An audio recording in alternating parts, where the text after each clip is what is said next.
My name's Jody Bunting and welcome to Tutbury Castle here for the Ghost Walk.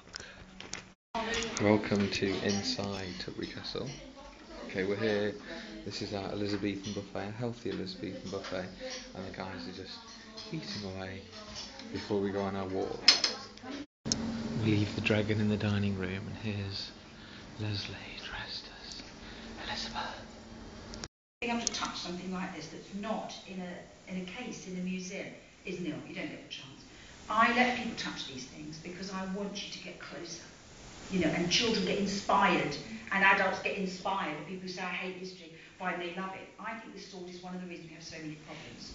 We keep it blunt because we like our visitors. It's pretty heavy though, isn't it? It is pretty heavy.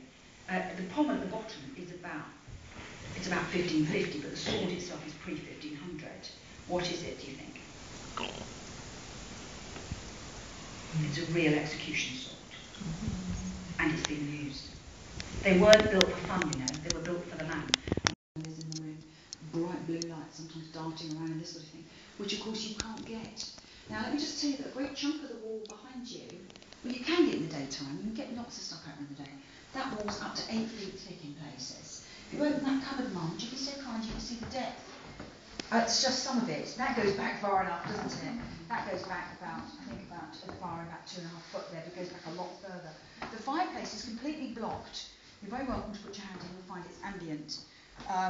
We put this on the floor because there were so many strange and cold things coming up through the floor. We did this, and then people complained that it made them feel a bit dizzy, so you can't wink.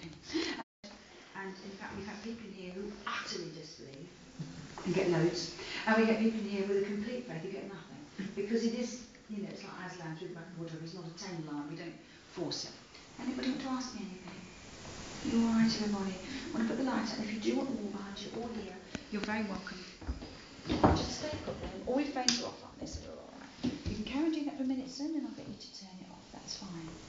That's fine. And you, Jody, darling, you'll just cut down the screen. Is that the bit where you go, I'm trying? Season ticket to Hatton and to just discussing Wendy with everybody. Who hasn't got one over that end? Do you want one over there, my love? Well, that's a blaster. Right, then, took the eyes out then. Right, let's take a little trot over here and tell you a few more things. Just watch your step, of course, folks. The little steps all over the place. Apartments. People think that this was, in fact, some sort of chamber to prisons. That's absolute rubbish. You wouldn't have prisoners roaring and screaming below the royal apartments. Look at that fantastic fireplace that's up there. Can you just see that? And quite a lot of these corridors here. You see that there? I've been up there in a step ladder, and I'm looking to actually make platforms in here so you can have a proper look in these corridors. Isn't that exciting? Open it all up. Don't forget the castle was destroyed. This wonderful natural table. Down there you've got the valley, haven't you? The Dove Valley with like a leaden snake. The woods there, the waters there, everything man could need. They were here in the Stone Age period, without doubt. That's what the British Museum were able to prove. The folly on the top is a fake. Only an Englishman would put a ruin in a ruin that looked like that when it was finished. But in fact, we have evidence there were 3 full towers there before then that people actually lived in. No evidence that that actually was the torture chamber here, but there would have been one.